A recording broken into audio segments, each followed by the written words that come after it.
합시다. 믿음과 행함으로 하자. 다시 한번 믿음과 행함으로 하자. 야고보서 큰 주제가 뭐냐면 믿음 플러스 여러분 행함이에요. 근데 어떤 분들은 믿음만 있으면 우리가 된다. 아니다. 믿음과 행함으로 같이 해야 우리들은 은혜를 받는다. 그러거든요. 그래서 저는 금방 그 카톡에 글이 하나 떴는데, 여러분 황신의 배우 알죠? 네? 부럽죠? 예쁘고 남들이 보기에는 너무나도 아름답고 그분은 근심 걱정이 없는 것 같죠. 그렇지만 그 남동생이 황정연이가 모태신앙이더라고. 그래서 모태신앙으로 고등학교 다닐 때까지 신앙생활을 그렇게 잘했어요. 그리고 회장까지 했고, 근데 이제 대학교 다니고 사회생활을 하면서 한 10년을 주님을 떠나서 살았어요. 근데 어느 날 갑자기 교통사고를 당해 119로 실려가서 병원에서 여러분 청청병력 같은 소리를 들읍니다. 평생 전신마비로 살아야 된대요. 얼마나 암담하겠어요. 그래서 황정현 집사님은 자기가 하나님을 떠나서는 살았다는 그런 뭐라 할까, 하나님을 잊었던 생활은 말고 왜 나에게 이런 시련을 줍니까? 그러다가 이분은 자기하고 비슷한 그 동변 청년이라고 그러죠. 그런 분을 만났는데 장로님을 만났어요.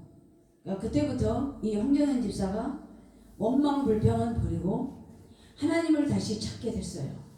그리고 하나님을 찾되 자기로 온 몸이 할 수 있는 것은 입으로 그림을 그리는 그것밖에 못했어요.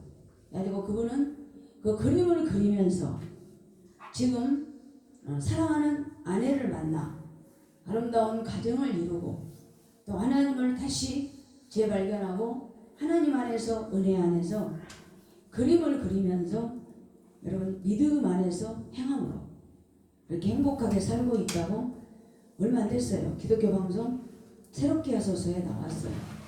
그래서 저렇게 헌신해도 모태신앙이지만 저렇게 동생이 저런 아픔을 가지고 있구나.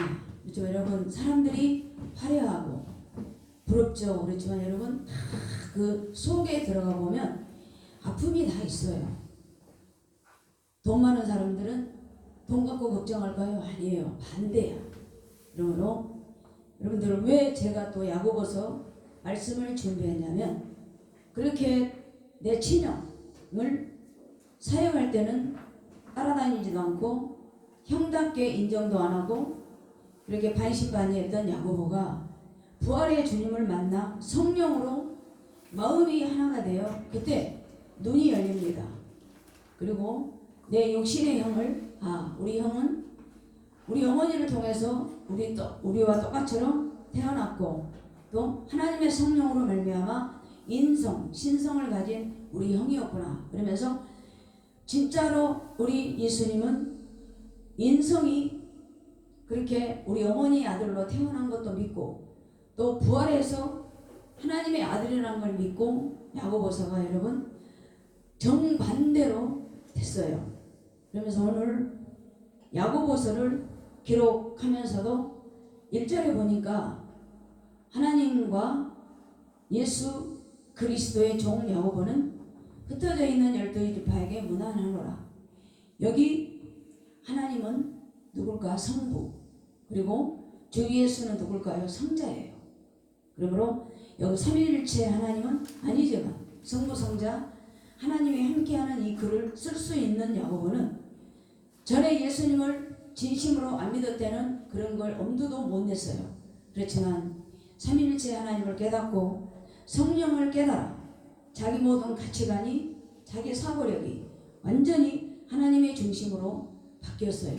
그러면 다른 사람 같으면 우리 형이라고 했을 텐데 주 예수, 주를 높이잖아요. 그리고 예수 그리스도, 그리고 종 야고보라고 겸손한 마음으로 글을 씁니다. 글을 쓰되 12지파. 그때는 이단들이 속출했기 때문에 12지파가 다 흩어져서 복음을 전하고 있을 때예요. 그러므로 그 야고보가 목적은 12지파 또 믿는 사람들에게 전하는 글이에요. 그러면서 1장 1절은 그렇게 겸손하게 글을 써요. 2절을 봤더니 그래요. 형제들아, 너희가 시험을 당하거든 온전히 기쁘게 여겨라. 이해됩니까? 나에게 시험이 왔는데 어디 기쁘게 여깁니까? 그 황정현 집사님도 그런 크나큰 청청병력 같은 소리를 듣고 시험이 들어 하나님으로부터 원망하잖아요. 근데 어떻게 나를 그걸 내가 평생을 전신마비로 살아야 되는데 어떻게 그 사람이 기쁘게 받아들일 수가 천만해요. 그렇지만 전제가 있어요. 2절 3절 너희 믿음의 시련이 인내를 만들어내는 줄 아니라. 그래서 즉 시험이 오면은 기쁘게 여겨라. 왜요? 하나님은 우리들에게 미련을 통하여 질그릇, 보배 그릇, 갖가지 그릇을 만들거든요. 그래서 우리 하나님은 토기장이 비유로 우리들에게 말씀이 많아요. 그러니까 믿음의 시련이라는 건 하나님께 나를 맡겨야 돼요. 토기장이에게 질그릇이 나오든 그러면서 도자기를 굽다 보면 깨지기도 하고 또 그 높은 온도에 들어가다 보면 온전한 도자기가 될 때 소리도 맑은 청음이 나며 사람들을 놀라게 하듯 여러분 우리들도 믿음이 그런 시련을 겪고 또 인내를 우리들이 가지고 있으면 우리들의 시험을 이길 수가 있는 줄로 믿습니다. 그러므로 여러분들이 나에게 시험이 왔네 그러면 좌절하지 마세요. 왜? 좌절하면 우리는 지는 거예요. 그래서 저는 여러분 요즘에 이제 운동을 내가 굉장히 중요시해요. 오늘도 교회를 2번 왔는데 새벽에 왔다가 새벽기도 끝나고 저 뒷산을 돌아요 한 바퀴. 그러면서 거기서 또 자연을 느끼며 기도하고. 근데 전에는 내가 이제 이건 내 사례예요. 피곤하면 무조건 잤어요. 근데 지금은 피곤이 오면은 밖으로 나가요. 그리고 뭔가를 먹어. 물이라도 먹든지 뭘 먹고 뒷산에 올라가서 한 바퀴 돌잖아요. 그럼 여러분 그 피곤이 달아나요. 그래서 나는 많이 깨달았어요. 이게 정말 이길 수 있구나. 근데 내가 먹고 누워버리면 그 피곤은 내가 져요. 그렇지만 완전히 내가 몸을 이렇게 누울 정도만 아니면 여러분들도 한번 동네 한 바퀴를 돌아봐요. 그러면 그 피곤이 물러가더라고요. 그래서 저는 좀 오후에 피곤하면 바로 일어납니다. 그래서 무조건 동네를 돌아다녀요. 그러다 보면 잊어버려요. 그러듯이 우리들이 신앙생활을 하다 보면 시험이 와요. 왜? 사람이 어느 공동체이든지 들어가면 2 사람만 있어도 의견이 다르잖아요. 그런데 교회에선 직장이든 어디 사회에서 구성원으로 살다 보면은 닥쳐요. 그렇지만 복된 성도 여러분 그걸 이겨라 이거야. 왜요?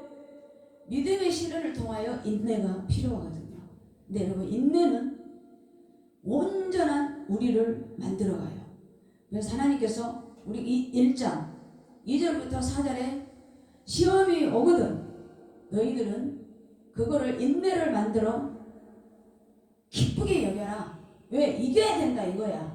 그러면 하나님이 그 인내를 통하여 여러분들을 질그릇에서 보배의 그릇으로 만들어갈 줄로 믿습니다. 그래야 우리들이 부족함이 없어요. 그래야 시험을 이길 줄 믿습니다. 우리 예수님도 사역하기 전에 성령의 마귀에게 갔지만은 성령에 이끌려 3가지 시험을 다 이기잖아요. 그렇지만 예수님의 떡 못 만들겠어요. 하나님의 아들인데. 근데 마귀는 하나님의 아들이기 전에 사람의 아들로 마귀는 예수를 시험했어요. 그랬더니 우리 예수님은 신명기 8장 말씀으로 3가지 시험을 이겨낸 줄로 믿습니다. 그리고 하나님이 주는 시험 또 마귀가 주는 시험이 있는데 하나님이 주는 시험은 누구냐? 아브라함이에요. 그리고 마귀가 주는 시험은 욥 또 우리 예수님. 그러므로 우리들은 우리들이 피곤하다. 그 시험을 내가 이겨야 마귀도 이기고 환경도 이기고 모든 것을 여러분들이 하나님이 부족함이 없는 그릇으로 금그릇으로 만들어갈 줄 믿습니다. 근데 우리가 어떻게 그 시험을 이겨야 되느냐? 5절 우리 같이 읽어볼까요? 5절입니다. 시작. 너희 중에 누구든지 지혜가 부족하거든 모든 사람에게 후히 주시고 꾸짖지 아니하시는 하나님께 구하라. 그리하면 주시리라.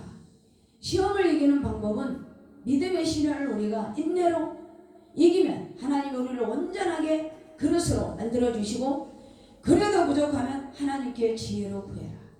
우리 지혜로는 우리는 시험을 이길 수가 없어요. 후히 주시고 꾸짖지 아니하시는 하나님께 구하시기를 바랍니다. 그걸 구하되 6절 믿음으로 구하고 의심하지 말아라. 왜? 너희들이 의심하면 바람에 밀려 요동하는 바닷물결 같다. 그러므로 이런 사람은 주님 앞에 얻기를 생각하지 말라고 했어요.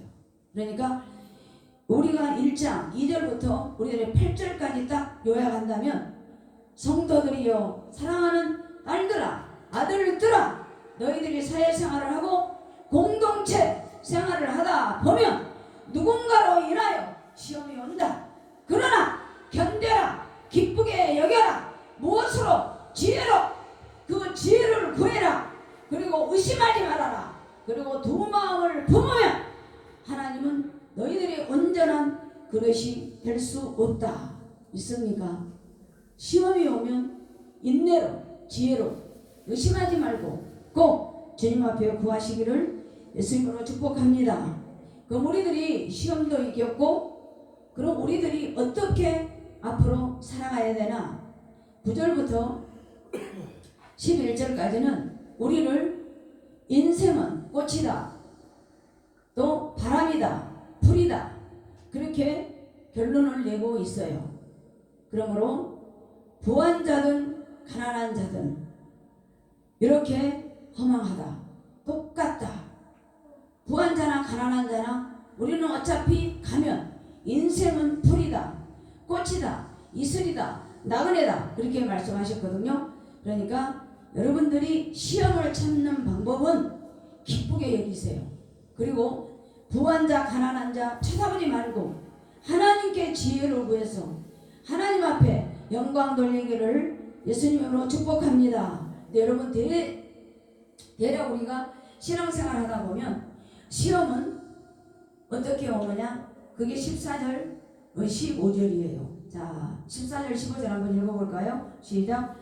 오직 각 사람이 시험을 받는 것은 자기 욕심에 끌려 미혹되미니 욕심이 잉태한 즉 죄를 낳고 죄가 장성한 즉 사망을 낳느니라. 내 사랑하는 형제들아 속지 말라. 있습니까?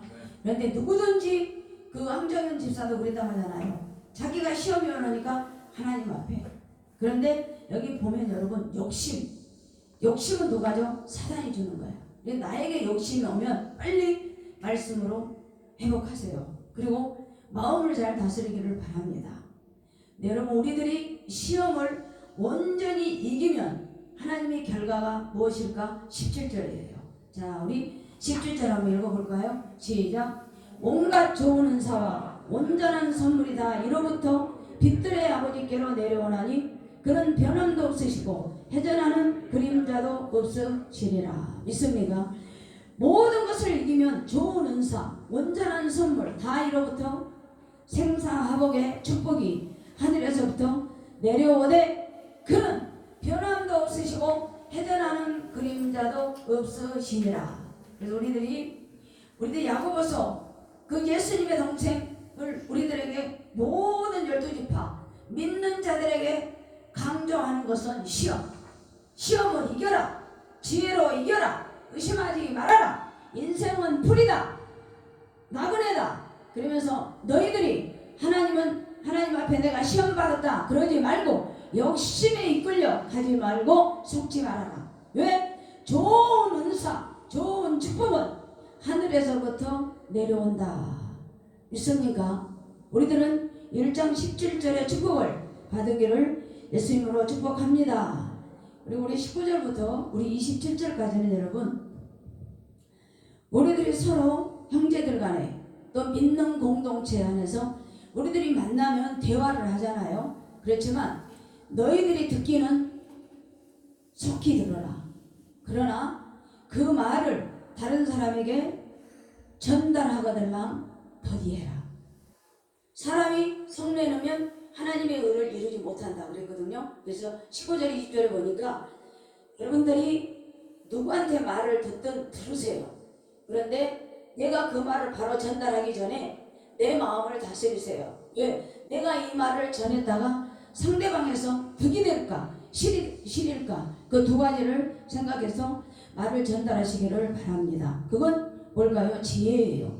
그러므로 시험만 우리들이 통과하면 뭐이든지 우리는 내 말이 어디가 나가든지 깊이 기도하고 또 나를 다스림으로 하나님의 의를 이루어주는 복된 성도들이 되기를 예수님으로 축복합니다.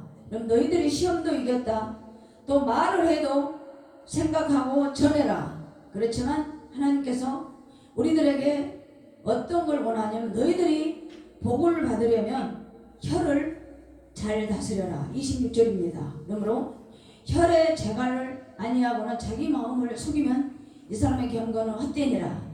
그러므로 말을 조심하고 또 혀를 잘 조절해서 말을 지혜롭게 해라. 그러므로 너희들이 경건한 마음으로 이웃을 돌아보는 복된 성도들이 되어라. 그렇게 우리들에게 야고보서가 여러 가지로 말씀을 통해서 은혜를 주신 줄로 믿습니다. 그래서 2장 1절부터 여기 13절까지는 너희들이 이제는 시험도 이겼고 또 말도 지혜롭게 하고 또 혀를 조절함으로 이웃을 돌아보는 그 마음으로 너희들이 차별하지 말아라.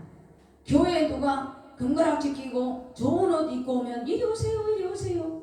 그리고 좀 보잘것없이 초라하게 옷 입고 오면 저쪽으로 앉으세요. 그러지 말고 하나님 사랑하듯 너희들은 이웃 사랑을 하되 긍휼한 마음으로 너희들은 사랑해라 그랬어요. 그러므로 14절부터 25절 2장 14절부터 25절까지는 너희들이 그렇게 말로만 믿음 있다 그러지 말고 믿음이 있노라고 행함이 없으면 무슨 유익이 있으리요. 그러므로 너희들이 믿음이 있다 하면서 너희 중에 형제가 배고프다 하면 밥 먹어라, 평안히 가라, 덥냐 시원하게 하라. 그럼 말로만 하지 말고 행함으로 해라. 자, 2장 우리 17절 한번 읽어볼까요? 2장 17절입니다. 시작. 이와 같이 행함이 없는 믿음은 그 자체가 죽은 것이라. 그러므로 여기 모든 걸 보면은 너희들은 말로만 하지 말고 말로 하지 말고 행함으로 행해라. 그러면서 이 허탄한 사람들아 행함이 없는 믿음은 헛것인 줄 알아라. 누구 예를 들었습니까? 21절부터 24절까지 아브라함이 그 아들 이삭을 제단에 바칠 때 행함으로 의롭다 하심을 받은 것이 아니냐. 창세기 22장. 그러면 창세기 15장에 하나님을 믿으니 아브라함을 의로 여기신다고 그랬거든요. 근데 그때는 아브라함이 의가 누군지 몰랐어요. 그렇지만 22장 마지막 이삭을 제단에 드리면서 믿음과 행함으로 함께 드렸어요. 그러므로 이 야고보서가 아브라함을 이삭을 들어서 예를 들어서 우리들에게 너희들 믿음이 있다 그러지 말고 아브라함처럼 믿음으로 행함으로 순종해라. 그래야 온전한 그릇이 된다. 그렇게 우리들에게 말씀해 주신 줄로 믿습니다. 그래서 아브라함은 순종이에요. 그리고 살아나실 줄 믿고 행함 믿음으로 드린 줄로 믿습니다. 그리고 또 25절에 봤더니 이와 같이 기생나합도 믿음으로 의롭다함을 받지 않았느냐. 그래서 여러분들하고 내가 나합에 대해서 많이 은혜를 많이 받았잖아요. 그러면서 나합도 자기 본분이 너무나도 어려웠지만 두 정탐꾼에게 약속하면서 의심을 안 했어요. 약속을 믿고 믿음으로 의심도 안 하고 행함으로 했더니 그 집이 하나님의 사랑으로 구원받은 줄 믿습니다. 그래서 야고보서가 우리들에게 이렇게 주시는 것은 뭐라고 할까요? 말로만 나는 믿습니다. 말로만 이웃을 사랑하지 말고 말과 행함으로 반드시 실천해라. 2장 26절 한번 읽어볼까요? 2장 26절 시작. 영혼 없는 몸이 죽은 것 같이 행함이 없는 믿음은 죽은 것이니라. 그럼 여러분 고린도전서 10장 13절에 보면 하나님이 시험을 우리들에게 줄 때 피할 길도 주셔요. 그리고 감당할 만큼 우리를 하나님이 도와주신 줄로 믿습니다. 오늘 야고보서 1장 2장을 통하여 시험이 무엇인지 우리들에게 의심하지 말아라. 너희들이 시험을 이기려면 인내가 필요하다. 인내가 필요하며 지혜도 구해라. 의심하지 말아라. 그리고 너희들이 온전히 이 시험을 이기거든 말을 지혜롭게 해라. 또한 혀를 조절해라. 그러므로 하나님 사랑, 이웃 사랑을 하되 긍휼한 마음으로 형제를 돌아봐라. 그리고 가난한 자, 부한 자 치우치지 말고 하나님의 중심으로 그들을 하나님의 사랑하듯이 사랑해라. 아브라함을 보아라. 아브라함은 믿음, 행함으로 하나님 앞에 온전한 믿음의 조상이 되듯 기생 나합도 하나님 앞에 온전한 믿음으로 의롭다함으로 영광을 돌려 가정에 구원의 방주를 이룬 나합도 있지 않느냐. 아브라함을 보아라. 나합을 보아라. 하나님이 너희들에게 시험을 주되 감당할 만큼 줘노라. 믿습니까? 그러므로 한 주간의 삶도 말씀으로 또 지혜로 승리하기를 예수 그리스도로 축복합니다. 할렐루야. 그래서 제가 마지막으로 SNN에서 내가 글을 하나 봤어요. 34살의 평범한 직장인이에요. 남자예요. 그런데 용인에서 직장 생활하다가 이제 미금역이라는 그곳에서 이제 본사에 사장님으로부터 이제 전달을 받고 가려고 전철을 탈까 자가용을 가지고 갈까 그러다가 버스를 타고 이제 가는데 어느 정도 한 10분 정도 가는데 덜커덕 하고 버스가 점거를